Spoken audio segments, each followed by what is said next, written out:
Hi hello പുതിയൊരു വീഡിയോയിലേക്ക് എല്ലാവർക്കും സ്വാഗതം. എല്ലാവർക്കും സുഖമല്ലേ? ഞങ്ങൾക്കും സുഖമാണേ. അപ്പോൾ ഇന്നത്തെ വീഡിയോയിൽ ഇത് കാണുമ്പോൾ തന്നെ അറിയാം, ഒരു ഫേണാണ്. അതിൻ്റെ പേരെന്താണെന്നറിയോ? Boston fern എന്നാണേ. അപ്പോൾ ഈ ഫേണിനെ പറ്റി പറയുകയാണെന്നുണ്ടെങ്കിൽ ഒരു ഇൻഡോർ പ്ലാന്റായിട്ട് യൂസ് ചെയ്യാം, അല്ലാണ്ട് ഔട്ട്ഡോർ പ്ലാന്റായിട്ട് യൂസ് ചെയ്യാം. അങ്ങനെ ഒരു വെറൈറ്റിയാണ്. അപ്പോൾ കൂടുതൽ ഈർപ്പം ഇഷ്ടപ്പെടുന്ന, തണൽ ഇഷ്ടപ്പെടുന്ന എന്ന് വെച്ചാൽ എന്നാൽ ഭാഗികമായിട്ട് ചൂടും പ്രകാശവും വേണം, അങ്ങനെ ഇഷ്ടപ്പെടുന്ന ഒരു ചെടിയാണേ. അപ്പോൾ ഇത് കുറേ നാളുമുണ്ട്. ഇപ്പോൾ ഒരു 6-7 മാസം കൊണ്ട് ഇവിടെ ഇങ്ങനെ തറയിലിരിക്കുകയായിരുന്നു. പക്ഷേ ചട്ടിയിലാണുള്ളത്. ഹാങ്ങിങ് ബോട്ടിലായിരുന്നു. നല്ല ഭംഗിയായിട്ടിരുന്നൊരു ചെടിയാണ്. പക്ഷേ അത് വള്ളി പൊട്ടിപ്പോയിട്ട് ഹാങ്ങിങ് ചെയ്തിടുന്ന ആ റോപ്പുണ്ടല്ലോ, അത് പൊട്ടിപ്പോയിട്ട് താഴെ വീണിട്ട് എനിക്ക് നേരമില്ലാത്തതുകൊണ്ട് ഞാനതവിടെ തറയിൽ വെച്ചിരുന്നു. അപ്പോൾ ഇതിൻ്റെ വേര് പുറത്തേക്ക് ഇറങ്ങിയിട്ട് ഫുള്ള് അവിടെ എല്ലാം തൈകളായി. അത് കുറേ ആയി. അപ്പോൾ ഈ ഫേണിൻ്റെ ഒരു പ്രത്യേകത ഇതാണ്, അതിന് നല്ല ഒരു അന്തരീക്ഷത്തിൽ, അതിന് ഇഷ്ടമുള്ള ഒരു തരം അന്തരീക്ഷത്തിലാണ് ഇരിക്കുന്നതെന്നുണ്ടെങ്കിൽ അത് അവിടെ ഫുള്ള് പടർന്ന് പിടിച്ച് നിറയെ തൈകളാവും. അപ്പോൾ ഞാൻ ഇതിൻ്റെ എല്ലാ കാര്യങ്ങളും, ഈ ഫേണിന് വേണ്ടുന്ന കാര്യങ്ങൾ, എല്ലാ കാര്യങ്ങളും അത് റിപ്പോർട്ട് ചെയ്യുന്നതും അതിന് എന്തൊക്കെ കാര്യങ്ങളാണ് വേണ്ടതെന്നുള്ളതൊക്കെ ഞാൻ ഈ വീഡിയോയിൽ പറയുന്നുണ്ട്. അപ്പോൾ ഞാൻ ആ ചട്ടി എടുത്തുകൊണ്ട് വന്ന് ഞാൻ വെച്ചു. അത് ചെറിയൊരു ഹാങ്ങിങ് ബോട്ടിലായിരുന്നു കൊണ്ടിരുന്നത്. ഇത് കണ്ടില്ലേ, അത് നിറഞ്ഞ് ചെടിയായി. പിന്നെ അതിന് ചുറ്റും വേരുകൾ ഇറങ്ങിയിട്ട് നിറയെ പുറത്തേക്കും തൈകൾ ഇഷ്ടം പോലെയായി. അപ്പോൾ ഈ ചെടിയെ പറ്റി പറയുകയാണെന്നുണ്ടെങ്കിൽ ഞാൻ പറഞ്ഞല്ലോ, ഈർപ്പമുള്ള അന്തരീക്ഷം ഇഷ്ടപ്പെടുന്ന ഒരു ചെടിയാണ് ഈ ഫേൺ. എല്ലാ ഫേണുകളും അങ്ങനെ തന്നെയാണ്. ഈർപ്പം ഇഷ്ടപ്പെടുന്നതും കുറച്ച് തണലിൽ ഇഷ്ടപ്പെടുന്നതുമായിട്ടുള്ള ചെടിയാണ്. അപ്പോൾ നമുക്കിത് ഇൻഡോർ പ്ലാന്റായിട്ട് യൂസ് ചെയ്യാം വേണമെന്നുണ്ടെങ്കിൽ. ഇൻഡോർ പ്ലാന്റായിട്ട് യൂസ് ചെയ്യുമ്പം അതിൻ്റെ പിന്നെ എന്ത് ചെയ്യേണ്ടതെന്ന് വെച്ചാൽ, വെയിൽ കിട്ടുന്ന ഒരു ഭാഗത്തായിട്ട് നമ്മൾ വെച്ച് കൊടുത്തു കഴിഞ്ഞാൽ, പിന്നെ വെയിൽ കിട്ടുന്നതെന്ന് പറഞ്ഞാൽ ജനലിൻ്റെ അടുത്തൊക്കെ ആണെന്നുണ്ടെങ്കിൽ ഗ്ലാസ്സിനോട് ചേർത്തൊന്നും വെക്കരുത്. അത് ഏത് ഇൻഡോർ പ്ലാന്റ്സ് ആണെന്നുണ്ടെങ്കിലും നമ്മൾ വിൻഡോയോട് ചേർത്തിട്ട് ഗ്ലാസ്സിനോട് ചേർത്ത് നമ്മൾ ഒരിക്കലും വെക്കരുത്. വെച്ച് കഴിഞ്ഞാൽ ആ ഗ്ലാസിൻ്റെ ചൂട് എന്ന് വെച്ചാൽ സൂര്യപ്രകാശം അടിച്ച് ഗ്ലാസ് ചൂടാവും. അപ്പോൾ അത് ഭയങ്കരമായിട്ടും ഈ ചെടിയെ ബാധിക്കും. കാരണം ചെടി കരിഞ്ഞു പോകാനും അത് വളർച്ച മുരടിച്ചു പോകാനും ഒക്കെ സാധ്യതയുണ്ട്. അപ്പോൾ അതുകൊണ്ട് അതിൽ നിന്ന് കുറച്ച് ഒരു 1-2 അടി മാറ്റി വേണം ചട്ടി വെക്കാനുള്ളത്. അപ്പം അത് കഴിഞ്ഞിട്ട് നമ്മൾ ഈ ഫേൺ ഐറ്റമൊക്കെ നമുക്ക് വേണമെന്നുണ്ടെങ്കിൽ എവിടെ വെക്കാമെന്നറിയോ? ബാത്റൂമിൽ വെക്കാൻ പറ്റും. നല്ല വലിപ്പമൊക്കെ ഉള്ള ബാത്റൂമുകളാണെന്നുണ്ടെങ്കിൽ അവിടെ നമുക്ക് നട്ടുപിടിപ്പിക്കുകയോ അല്ലെന്നുണ്ടെങ്കിൽ ചട്ടികളിൽ കൊണ്ടുവന്ന് വെക്കുകയോ ഒക്കെ ചെയ്യും. കാരണം അവിടെ എപ്പോഴും ഈർപ്പം നിലനിൽക്കുന്ന ഒരു സ്ഥലമാണല്ലോ. എന്നിട്ട് അവിടുത്തെ വെന്റിലേറ്ററിൻ്റെ സൈഡിലോ അല്ലെങ്കിൽ ഇപ്പോൾ വലിയ ഫുൾ സൈസ് വിൻഡോ ഒക്കെ കൊടുക്കുന്നുണ്ട്. അപ്പോൾ അവിടെയൊക്കെ ആയിട്ട് നമുക്ക് ഡെക്കറേറ്റ് ചെയ്ത് വെക്കാവുന്നതാണ്. അല്ലെന്നുണ്ടെങ്കിൽ ഓപ്പൺ ബാത്റൂം ആണെന്നുണ്ടെങ്കിലും അതിൻ്റെ സൈഡിലൊക്കെ നട്ടുപിടിപ്പിച്ച് ഒക്കെ ഭംഗിയാക്കി വെക്കാവുന്നതാണ്. അപ്പോൾ ഇൻഡോർ പ്ലാന്റിൻ്റെ കാര്യം ഞാൻ പറഞ്ഞു. പിന്നെ വേറൊരു കാര്യം എന്ന് പറഞ്ഞാൽ, നമ്മൾ ഏത് ഇൻഡോർ പ്ലാന്റ് വെക്കുന്നുണ്ടെങ്കിലും 1-2 ചട്ടി അത് വെച്ചേക്കണം. കാരണം ഒരു ചട്ടി പുറത്തെടുത്ത് വെക്കുമ്പോൾ ഒരു ചട്ടി നമുക്ക് വീടിനുള്ളിൽ വെക്കാം. അപ്പോൾ ഇടയ്ക്ക് മാറ്റിയും തിരിച്ചും വെക്കുന്നത് ചെടിയുടെ ഹെൽത്തിന് നല്ലത്. പിന്നെ രണ്ടാമത്തെ കാര്യം എന്ന് പറഞ്ഞു കഴിഞ്ഞാൽ, പിന്നെ ഇതിന് വേണ്ടുന്ന സൺലൈറ്റ് എന്ന് പറയുമ്പോൾ ഞാൻ പറഞ്ഞല്ലോ, ഈർപ്പം ഇഷ്ടപ്പെടുന്നതും എന്നാൽ കുറച്ച് തണലായിട്ട് ഇഷ്ടപ്പെടുന്ന ഒരു ചെടിയായത്.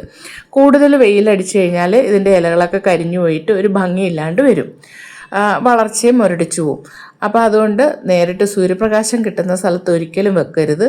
പിന്നെ നമ്മുടെ ഗാർഡൻ്റെ അടുത്തൊക്കെ വല്ല മരങ്ങളോ അല്ലെന്നുണ്ടെങ്കിൽ നമ്മുടെ ഷെയ്ഡോ അല്ലെന്നുണ്ടെങ്കിൽ അങ്ങനെയൊക്കെ ഉള്ള സ്ഥലങ്ങളിൽ കുറേ ചെടികളുടെ കൂട്ടായിട്ടൊക്കെ വെച്ച് കഴിഞ്ഞാൽ അതായിരിക്കും ഈ ചെടിക്ക് ഏറ്റവും ഇഷ്ടം. കാരണം അപ്പോൾ കുറേ ചെടികൾ കൂട്ടമായിട്ടിരിക്കുമ്പോൾ അതിനകത്ത് എപ്പോഴും ഈർപ്പം നിൽക്കുമല്ലോ, എല്ലാ ചെടികളും കൂടെ കൂടിയിരിക്കുമ്പോൾ. അപ്പോൾ അങ്ങനെയുള്ള സ്ഥലങ്ങളിൽ പുറത്തൊക്കെ വെക്കുകയാണെങ്കിൽ അങ്ങനെ വെക്കുന്നതായിരിക്കും നല്ലത്.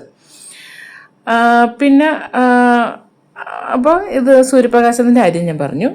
ഇനി സൂര്യപ്രകാശം തീരെ കിട്ടാതിരുന്നാലും ഈ ചെടി നശിച്ചു പോകും. അപ്പോൾ അതുകൊണ്ടാണ് ഞാൻ പറഞ്ഞത് ഇൻഡോറായിട്ട് വെക്കുമ്പോൾ ഇടയ്ക്ക് ഒരു ചട്ടി അകത്ത് വെക്കുമ്പോൾ ഒരു ചട്ടി നമ്മൾ പുറത്ത് കൊണ്ടുവന്ന് വെച്ച് ചെറിയ സൂര്യപ്രകാശം കൊള്ളിക്കണം, ഒരാഴ്ചയോളം അല്ലെങ്കിൽ ഒരു മാസത്തോളം. അപ്പോൾ ഈ ഒരു ചട്ടി അകത്തിരിക്കും. ഇപ്പം ഞാൻ ഈ ചെടി നടാൻ വേണ്ടിയിട്ട് 10 ഇഞ്ചിൻ്റെ ചട്ടിയാണ് എടുത്തത്. അപ്പോൾ അതിന് ഡ്രെയിനേജ് ഹോളൊക്കെ ഓപ്പൺ ചെയ്ത് വെച്ചിട്ടുണ്ട്. 4 ഹോളുള്ളതിനകത്ത് 2 ഞാൻ ഓപ്പൺ ചെയ്ത് വെച്ചു. കാരണം ഈർപ്പം ഇഷ്ടപ്പെടുന്നതായതുകൊണ്ട് കുറച്ച് എല്ലാ വെള്ളം വാർന്നു പോവാതെ കുറച്ച് വെള്ളമയം അവിടെ നിൽക്കാൻ വേണ്ടിയിട്ടാണ് ഞാൻ 2 ഹോളേ ഓപ്പൺ ചെയ്തുള്ളൂ. എന്നിട്ട് ഞാൻ എപ്പോഴും ഇടുന്ന കണക്ക് തന്നെ കരിയില ചട്ടിയിൽ അടിയിൽ നിറച്ചിട്ട് കൊടുത്തു. എന്നിട്ട് നന്നായിട്ട് പ്രസ് ചെയ്ത് വെച്ചു. പിന്നെ അത് കഴിഞ്ഞിട്ട് നമുക്ക് പോട്ടിംഗ് മിക്സ് തയ്യാറാക്കാം. പോട്ടിംഗ് മിക്സ് തയ്യാറാക്കുന്നതിന് ഇതിന് ഈർപ്പം കുറച്ച് നിൽക്കേണ്ട ഒരു ചെടി ആയതുകൊണ്ട് നമുക്കതിനകത്ത് ചകിരിച്ചോറ് കുറച്ച് കൂടുതൽ ചേർക്കാം. പിന്നെ മേൽമണ്ണ് ഈ പറഞ്ഞ കണക്ക് ട്രീറ്റ് ചെയ്ത് വെച്ചതാണ്. പിന്നെ കുമ്മായം ഇട്ട് ഒരു 10-15 ദിവസം വെച്ചേക്കുന്നതാണ്. പിന്നെ അത് കഴിഞ്ഞിട്ട് നമുക്കതിനകത്ത് കമ്പോസ്റ്റ് ചേർത്ത് കൊടുക്കാം. പിന്നെ നമുക്ക് വേണമെന്നുണ്ടെങ്കിൽ ആൻറ്റി ഫംഗൽ പൗഡർ ഏതെങ്കിലും ചേർത്തും കൊടുക്കാം. അപ്പോൾ ഇതെല്ലാം കൂടെ ഞാൻ മിക്സ് ചെയ്തു. അപ്പോൾ പിന്നെ ചകിരിച്ചോറ് കൂടുതലിട്ടെന്ന് പറഞ്ഞാൽ ഈർപ്പം എപ്പോഴും കുറച്ച് നിൽക്കാൻ വേണ്ടിയിട്ടാണേ. പിന്നെ മണ്ണ് നല്ല നീർവാർച്ചയുള്ള മണ്ണായിരിക്കണം. അപ്പോൾ ഇത്രയേ ഉള്ളൂ പോട്ടിംഗ് മിക്സ്. അത് ഫില്ല് ചെയ്ത് കൊടുത്തിട്ട് നമുക്ക് ചെടി നടാവുന്നതാണേ. അപ്പോൾ വെള്ളം കെട്ടിയിരിക്കില്ല, പക്ഷേ ഈർപ്പം ആവശ്യത്തിനുണ്ടാവും താനും. പിന്നെ ഇതിന് വെള്ളം ഒഴിച്ചു കൊടുക്കുന്നതെന്ന് പറഞ്ഞാൽ നമ്മൾ ഇപ്പോൾ ഇൻഡോറിൽ നമ്മൾ പറഞ്ഞല്ലോ, ഈ ഹോളിലോ അങ്ങനെയൊക്കെയുള്ള സ്ഥലങ്ങളിലാണെന്നുണ്ടെങ്കിൽ ഈർപ്പം വേണമെന്ന് പറയുമ്പോൾ അതിന് ഈ ചട്ടിയുടെ തന്നെ അടിയിൽ നമുക്ക് ട്രേ ഉണ്ടാവുമല്ലോ, ട്രേ ഉണ്ടാവും. ആ ട്രേയിൽ നമുക്ക് വെള്ളം കുറച്ച് കൊടുക്കാം, ഒഴിച്ചു വെക്കാം.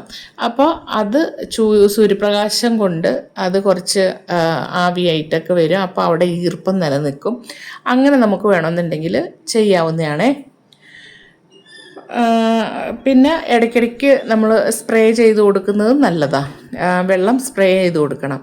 പിന്നെ കൂടുതലും വെള്ളം കെട്ടി നിൽക്കാനും പാടില്ല. വെള്ളം കെട്ടി നിന്ന് കഴിഞ്ഞാൽ ചിലപ്പോൾ അഴുകിപ്പോവാനും പിന്നെ അതേപോലെ ഇതിനകത്ത് പിന്നെ ഫംഗൽ ബാധയും അല്ലെന്നുണ്ടെങ്കിൽ ഈ വെള്ളീച്ചയുടെ അസുഖങ്ങളും ഒക്കെ വരാൻ സാധ്യതയുണ്ട്. അപ്പോൾ ഈ വാട്ടറിങ് പ്രധാനപ്പെട്ടൊരു കാര്യമാണ്. അപ്പോൾ വെള്ളം കൂടിപ്പോയാൽ ഇങ്ങനെയുള്ള കാര്യങ്ങൾ വരും. ചെടി ചീഞ്ഞു പോവും, നശിച്ചു പോവും.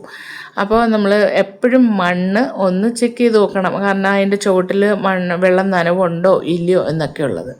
പിന്നെ ഇടയ്ക്ക് ഇലയിലൊക്കെ ഒന്ന് വെള്ളം സ്പ്രേ ചെയ്ത് കൊടുക്കുന്നതും നല്ലതാണേ.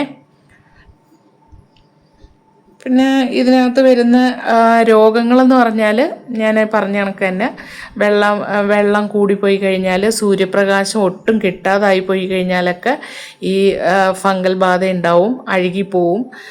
പിന്നെ അതേപോലെ വെള്ളീച്ച കയറി പിടിക്കും, അതും നശിക്കും ചെടി. അത്രയൊക്കെ ഉള്ളൂ, അല്ലാതെ വേറെ പ്രത്യേകിച്ച് ഇതൊന്നുമില്ല.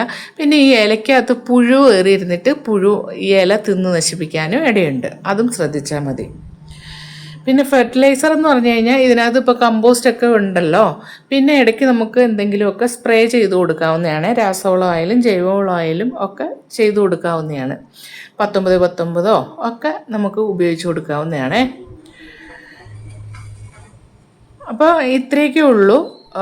ഒരു പരിധിവരെയുള്ള കാര്യങ്ങളെല്ലാം ഞാൻ പറഞ്ഞു. ഇനി എന്തെങ്കിലും സംശയം ഉണ്ടെങ്കിൽ എനിക്ക് കമൻറ്റ് ഇട്ട് ചോദിച്ചാൽ മതി, ഞാൻ പറഞ്ഞുതരാം എനിക്കറിയാവുന്ന കാര്യങ്ങൾ. അപ്പോൾ ഇത്രയേ ഉള്ളൂ. വീഡിയോ ഇഷ്ടപ്പെട്ടാൽ ഒന്ന് ലൈക്ക് ചെയ്യണേ, കമൻറ്റ് ചെയ്യണേ, സബ്സ്ക്രൈബും ചെയ്യണേ. Okay, thank you.